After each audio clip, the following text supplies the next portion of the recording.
শঙ্খচিল আকাশে না উড়লে শুরু হয় না দেবীর আরাধনা। প্রায় 450 বছরের ইতিহাস বহন করছে পূর্ব বর্ধমানের গুসকরার চোংদার বাড়ির দুর্গাপুজো। শাকম্ভরী রূপের এই পুজোয় রয়েছে নানান রকম রীতি আর কাহিনী। সপ্তমীর রাতে জ্বলে ওঠা হোমকুণ্ড নেভে সেই দশমীতে। সরস্বতীর নীল রং থেকে শুরু করে 51 পাত্রের অন্নভোগ আজও অটুট প্রাচীন ঐতিহ্য। এখানে দেবীর আবাহন আছে, বিসর্জন নেই।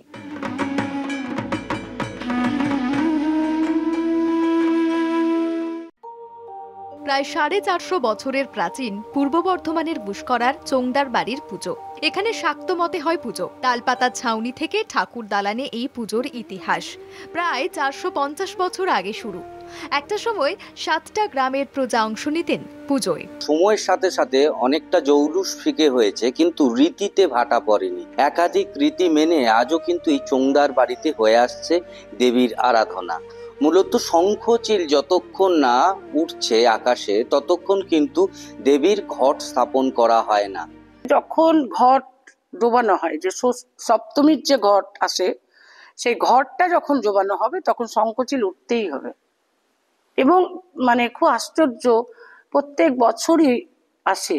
এবং একটা বছর একটু দেরি হয়েছিল, তখন আমাদের ঘরটা আসতেও দেরি হয়েছিল। এখানে দশমীর দিন শ্রাদ্ধানুষ্ঠান হয়।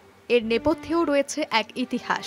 আমাদের যিনি পুজো উদ্বোধন করেছিলেন চতুর্ভুজ জমিদার, পুজোর শেষে দশমীর দিন যখন পুজো হয়ে যায়, পুজোর শেষে তখন ওনার শরীরটা খারাপ করে। তখন উনি ওনার স্ত্রীকে বলেছে যে আমার হয়তো উপর থেকে ডাক এসে গেছে, আমাকে চলে যেতে হবে। তা ওনার স্ত্রী তখন বলেছিল নাকি, তা তুমি আমাকেও সঙ্গে করে নিয়ে চলো। ওই জন্য ওনারা ইচ্ছা মৃত্যু নিয়েছিলেন। ওই জন্যই আমাদের ওই দিন, দশমীর দিন, এই ঠাকুর দালানেতেই শ্রাদ্ধ হবে। গুসকরা চোংদার বাড়ির পুজো হয় শাক্ত মতে। আগে মহিষ বলি হতো, পরে বন্ধ হয়ে যায়। এখানকার প্রতিমায় রয়েছে বিশেষত্ব। সরস্বতীর রং নীল। কার্তিক ছাড়া আর কারো বাহন থাকে না। এখানে দেবীর আবাহন আছে, বিসর্জন নেই। প্রতিমা বিসর্জন হলেও সারা বছর দেবীর ঘট রেখে পুজো করা হয়। এই দুর্গাকে শাকম্ভরী দুর্গাও বলা হয়। বোধনের পর চোংদার বাড়িতে শাক বড়ি টক খাওয়া নিষিদ্ধ হয়। সব মিলিয়ে বলা চলে যে এই যে ইতিহাস, সেই ইতিহাসে সাথে সাথে কিন্তু সেই রীতি মেনে আজও কিন্তু এই চোংদার বাড়িতে হয়ে আসছে দেবীর আরাধনা। পূর্ব বর্ধমান থেকে কুণাল চট্টোপাধ্যায়, কলকাতা টিভি।